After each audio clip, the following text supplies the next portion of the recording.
morning, Holiday Hill family. We're back for Throwback Thursday. There was Christmas, there was cold, there's more cold coming. There's lots of things, but we are back in 2023 for Throwback Thursday. And today's Throwback Thursday takes us to the late 1990s.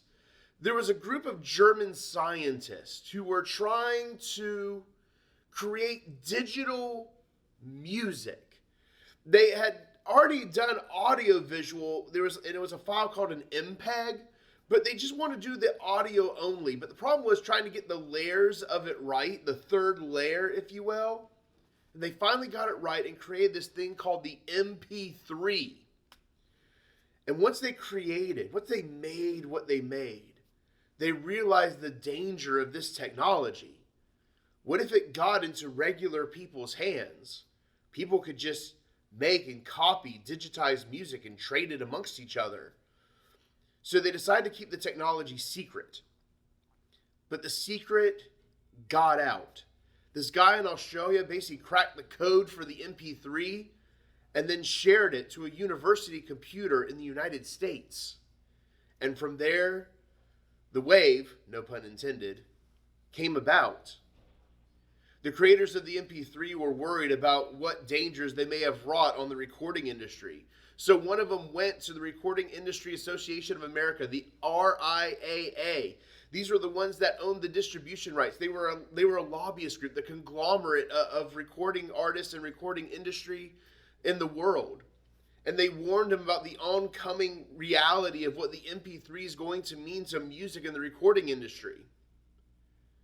And their response was an interesting one. First of all, we're a lobbyist group. I mean, it's not like we can do anything about that. I mean, what are we going to do? Press charges? And besides that, I mean, this is nothing.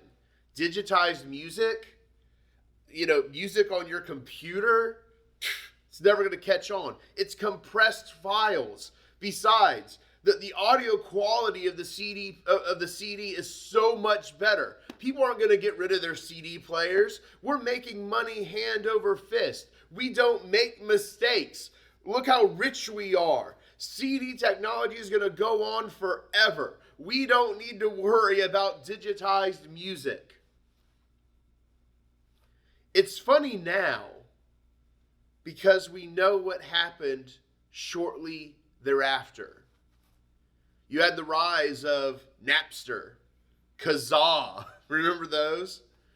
You have torrent sites. You now have legal options through iTunes and the iTunes store where you could buy a single song for only 99 cents. Man, those are crazy times. And from there you caught on, and now Spotify is a thing. And people just pay subscription. You pay to rent music? That's what? Crazy times. No one but a few people saw it coming. This week we're going to talk about humility and what that means in the life of a follower of Jesus Christ. Maybe there are people in your life giving you warnings about life choices and decisions. Maybe we need to listen to them. Maybe we need to swallow our pride and not count our successes too high and listen to the people God put in our life who are pointing out in our lives potential dangers. Things to consider. The record industry didn't listen to their warnings.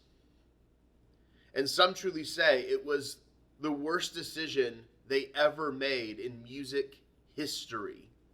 A mistake that over 20 years later, they're still paying for. With that respect, don't be like them.